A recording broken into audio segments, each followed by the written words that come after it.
ओम शांति। आज 17 अप्रैल 2017 बाबा के महावाक्य है, मीठे बच्चे, ऊंच पद पाना है तो आत्मा में ज्ञान का पेट्रोल भरते जाओ। सवेरे सवेरे उठकर बाप को याद करो, कोई भी उल्टी चलन नहीं चलो। प्रश्न है, बाबा हर बच्चे की जन्म पत्री जानते हुए भी सुनाते नहीं, क्यों?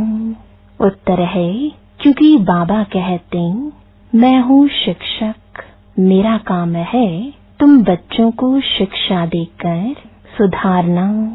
बाकी तुम्हारे अंदर क्या है यह मैं सुनाऊंगा नहीं। मैं आया हूँ आत्मा को इंजेक्शन लगाने, न कि शारीरिक बीमारी ठीक करने। दूसरा प्रश्न है, तुम बच्चे अभी किस बात से डरते नहीं हो, क्यों? उत्तर है, तुम अभी इस पुराने शरीर को छोड़ने से डरते नहीं हो, क्योंकि तुम्हारी बुद्धि में है हम आत्मा अविनाशी है। बाकी यह पुराना शरीर भल चला जाए, हमें तो वापस घर जाना है। हम अशरीरी आत्मा है। बाकी इस शरीर में रहते बाप से ज्ञान अमृत पी रहे हैं।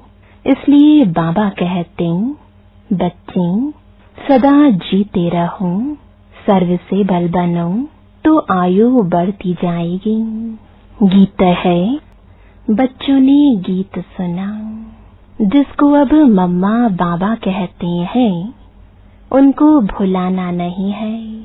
गीत जिन्होंने बनाया है वह तो अर्थ को समझते नहीं है।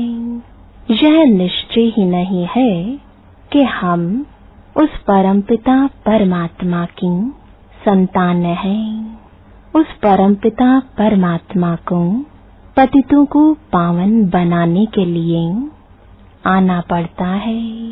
कितनी ऊंची सर्विस पर आते हैं, उनको कोई अभिमान नहीं है। उसको कहा जाता है निरहंकारी। उनको निश्चय बुद्धि व देही अभिमानी होने की बात नहीं। वह कभी संशय में आते नहीं, देह अभिमानी बनते ही नहीं। मनुष्य देह अभिमानी बनते हैं तो फिर देही अभिमानी बनने में कितनी मेहनत लगती है। बाबा कहते हैं अपने को आत्मा समझो। मनुष्य तो कह देते हैं अपने को परमात्मा समझो। कितना फर्क है। एक तरफ याद करते हैं पतित पावन को, फिर कहते हैं सब में परमात्मा है, उनको जाकर समझाना है। बाबा देखो कहाँ से आया है तुम बच्चों को सुधारने के लिए। जिनको पक्का निश्चय है वह तो कहते हैं बरोबर आप हमारे माता पिता हो। हम आपकी श्रीमत पर चल श्रेष्ठ देवता बनने के लिए यहाँ आए हैं। परमात्मा तो सदैव पावन ही पावन है। उनको बुलाते हैं पतित दुनिया में आओ, तो जरूर पतित शरीर में ही उसको आना पड़ेगा। पतित दुनिया में तो पावन शरीर होता ही नहीं। तो बाप देखो कितना निरहंकारी है। पतित शरीर में आना पड़ता है। हम अपने को संपूर्ण नहीं कहेंगे, अब बन रहे हैं। अब बेहद का बाप कहते हैं बच्चे श्रीमत पर चलो। बाप श्रीमत देते हैं सवेरे उठकर याद करो तो पाप भस्म हो जाएं। श्रीमत पर नहीं चलेंगे तो विकर्म विनाश नहीं होंगे। बंदर के बंदर ही रह जाएंगे और फिर बहुत कड़ी सजा खानी पड़ेगी। जानवर आदि तो सजा नहीं खाते हैं, सजा मनुष्य के लिए है। अगर बैल किसको मारता है वह मर भी जाए तो क्या उनको जेल में डालेंगे? मनुष्य को तो फौरन जेल में डाल देंगे। बाप समझाते हैं इस समय मनुष्य तो उनसे भी बदतर है, उनको फिर मनुष्य से देवता बनना है। बाबा समझाते हैं यह लक्ष्मी नारायण भी गीता का ज्ञान नहीं जानते हैं, वहाँ दरकार ही नहीं, क्योंकि बाप है रचयिता, वहाँ कोई त्रिकालदर्शी होते ही नहीं। अभी यह लोग त्रिकालदर्शी न होते हुए भी कह देते हैं हम भगवान हैं, तो बड़े अक्षरों में लिख दो कि गीता का भगवान परमपिता परमात्मा है, न कि कृष्ण। मूल यह एकज भूल ही किसकी बुद्धि में नहीं बैठती है, न बच्चे किसकी बुद्धि में बिठाते हैं। भारत ही स्वर्ग था यह भूल गए हैं, कल्प की आयु ही लाखों वर्ष कह दी है। इसलिए कोई पुरानी चीज मिलती है तो कहते हैं यह लाखों वर्ष की है। कभी कोई कोई कहते भी हैं क्राइस्ट से 3000 वर्ष पहले भारत स्वर्ग था। तुम जानते हो हम भी देवता थे, माया ने बिल्कुल ही कौड़ी तुल्य बना दिया है, कोई भी मूल्य नहीं है। तो अब तुम बच्चों को भी घोर अंधियारे से निकलना चाहिए। कभी कोई ऐसा कर्तव्य नहीं करना चाहिए जो तुमको भी कहना पड़े कि तुम कोई बंदर हो। मैं कितना दूर देश से आता हूँ तुम्हारी मैले कपड़े धोने के लिए। तुम्हारी आत्मा बिल्कुल मैली हो गई है। अब मुझे याद करो तो तुम्हारी ज्योति जग जाए। ज्ञान का पेट्रोल भरते जाओ तो वहाँ भी कुछ पद पाओ। वहाँ जाकर दास दासी बनो, यह तो अच्छा नहीं है। यह है राजयोग, तो पद पाना चाहिए ऊंचा। दास दासी जाकर बने तो भगवान से क्या वर्षा पाया? कुछ भी नहीं। बाबा से कोई पूछे तो फट से बाबा बता सकते हैं। काम करना चाहिए इशारे से, बिगिर कहे जो काम करें सो देवता, कहने से जो करें सो मनुष्य। तुमको अब श्रीमत मिलती है देवता बनने की। श्रेष्ठ बनाने वाला बाप कहते हैं कि प्रदर्शनी में बड़े बड़े अक्षरों में ऐसा बोर्ड लगा दो तो सबकी आंख खुले कि कृष्ण भगवान नहीं है, वह तो पुनर्जन्म में आते हैं। वह समझते हैं कृष्ण जन्म मरण में नहीं आते हैं, वह तो हाजिरा हजूर है। हनुमान का पुजारी कहेगा हनुमान हाजिरा हजूर है। यहाँ तो एक ही बाप से वर्षा लेना है। गीता का भगवान हीरे जैसा बनाते हैं। उनका नाम बदलने से भारत का यह हाल हुआ है। यह बात अर्जुन यानी अभी इतनी जोर से समझाई नहीं है। ज्ञान का सागर तो एक ही है, वही पतित पावन है। वो लोग फिर गंगा को पतित पावनी कहते हैं। अब सागर से तो गंगा निकली है, तो क्यों नहीं सागर में जाकर स्नान करें। उनको समझाने के लिए बच्चों में परस्तानी गुण चाहिए। सबको समझाना चाहिए हम तो बाप की ही महिमा करते हैं। निराकार परमात्मा को तो सब मानते हैं, परंतु सिर्फ सर्वव्यापी कह देते हैं। कहते भी हैं, हे राम, हे परमात्मा। माला सिमरते हैं ना, ऊपर में है फूल, उसका भी अर्थ नहीं समझते। फूल और मेरू युगल दाना, माता पिता प्रवृत्ति मार्ग है ना। रचना रचेंगे तो जरूर माता पिता चाहिए, तो इन द्वारा बैठ लायक बनाते हैं, जो फिर माला सिमरी जाती है। परमात्मा का, आत्मा का रूप क्या है वह भी नहीं जानते हैं। तुमने नई बात सुनी है। परमात्मा एक छोटी बिंदी है, वंडर है ना। इतनी छोटी बिंदी को कोई ज्ञान सागर मानेंगे, मनुष्य को मानते हैं, परंतु वह तो मनुष्यों को मनुष्य द्वारा ही ज्ञान मिलता है, जिससे दुर्गति ही हो गई है। यहाँ तो भगवान खुद आकर ज्ञान दें सदगति करते हैं, अर्थात राजाओं का राजा बनाते हैं। तुम वंडर खाते हो।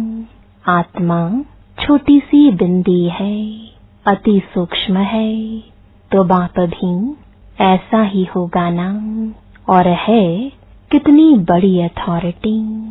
कैसे पतित दुनिया और पतित शरीर में आकर पढ़ाते हैं।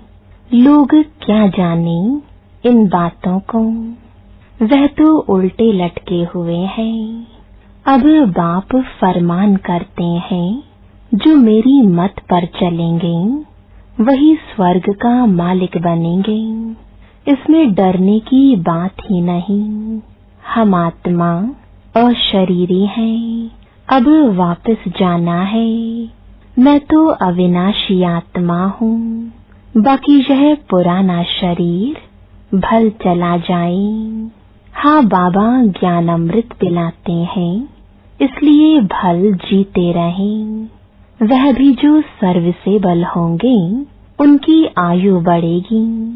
प्रदर्शनी में बहुत सर्विस होनी है, बहुत इम्प्रूवमेंट होगी। कृष्ण की महिमा और परमात्मा की महिमा में बहुत फर्क है। बाप कहते हैं, तुम स्वर्ग में पावन थे, अब पतित कैसे बने हो जानना चाहिए ना। बाप आकर पत्थर बुद्धि को पारस बनाते हैं। ईश्वरीय संतान को कभी भी किसको मनसा वाचा कर्मणा दुख नहीं देना चाहिए। बाप कहते हैं, दुख देंगे तो महान दुखी होकर मरेंगे। हमेशा सबको सुख देना चाहिए। घर में मेहमानों की बहुत अच्छी सेवा की जाती है। यह पुराना शरीर है, भोगना भोग, हिसाब किताब चुकतो करना है। इसमें डरना नहीं है, नहीं तो फिर सजा खानी पड़ेगी। बहुत मीठा बनना है। बाप कितना प्यार से समझाते हैं। कमाई में कभी उबासी व झुटका नहीं आना चाहिए। बाप कहते हैं, मुझे याद करने से तुम सदा निरोगी बन जाएंगे। तुमको स्वर्ग में ले चलने आया हूँ, तो कोई भी कुकर्म मत करो। संकल्प तो बहुत आएंगे, फलानी चीज उठा कर खा लें, इनको भाकी पहन लेवें। अरे बाप तो बच्चों की जन्मपत्री जानते हैं, इसलिए मैनर्स अच्छे धारण करने हैं। बाप कहते हैं, मैं सभी की जन्मपत्री जानता हूँ, परंतु एक एक को बैठ सुनाऊंगा क्या कि तुम्हारे अंदर क्या है। मेरा काम है शिक्षा देना। मैं तो टीचर हूँ, ऐसे नहीं, बाबा तो जानते हैं हमारी दवाई आप ही भेज देंगे। बाबा कहेंगे बीमारी है तो डॉक्टर के पास जाओ। हाँ, सबसे अच्छी दवाई है योग। बाकी मैं कोई डॉक्टर थोड़े ही हूँ जो बैठे दवाई दूंगा। हाँ, कभी दे भी देता हूँ, ड्रामा में कुछ नोंद है तो। बाकी मैं तुम्हारी आत्मा को इंजेक्शन लगाने आया हूँ। ड्रामा में है तो कभी दवा भी देते हैं, बाकी ऐसे नहीं। बाबा समर्थ है, हमारी बीमारी को क्यों नहीं छुड़ा सकते हैं। भगवान तो जो चाहे सो कर सकता है। नहीं, बाप तो आए ही है पतितों को पावन बनाने। अच्छा, मीठे मीठे सिकिलदे बच्चों प्रति माता पिता बाप दादा का याद प्यार और गुड मॉर्निंग। रूहानी बाप की रूहानी बच्चों को नमस्ते। धारणा के लिए मुख्य सार है, पहला, मनसा वाचा कर्मणा, किसी को कभी दुख नहीं देना है।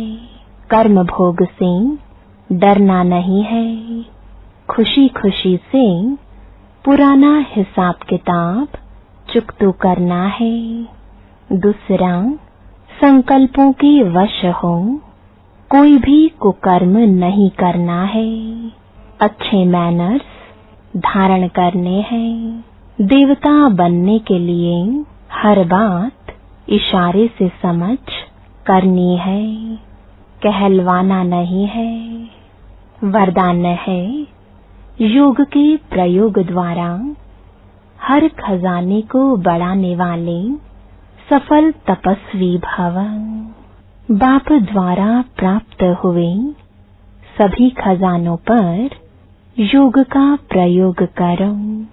खजानों का खर्च कम हो और प्राप्ति अधिक हो, यही है प्रयोग। जैसे समय और संकल्प श्रेष्ठ खजाने हैं, तो संकल्प का खर्च कम हो लेकिन प्राप्ति ज्यादा हो। जो साधारण व्यक्ति 2-4 मिनट सोचने के बाद सफलता प्राप्त करते हैं, वह आप 1-2 सेकंड में कर लो। कम समय कम संकल्प में रिजल्ट ज्यादा हो, तब कहेंगे योग का प्रयोग करने वाले सफल तपस्वी। स्लोगन है, अपने आदि अनादि संस्कार स्वभाव को स्मृति में रख सदा अचल रहो। ओम शांति।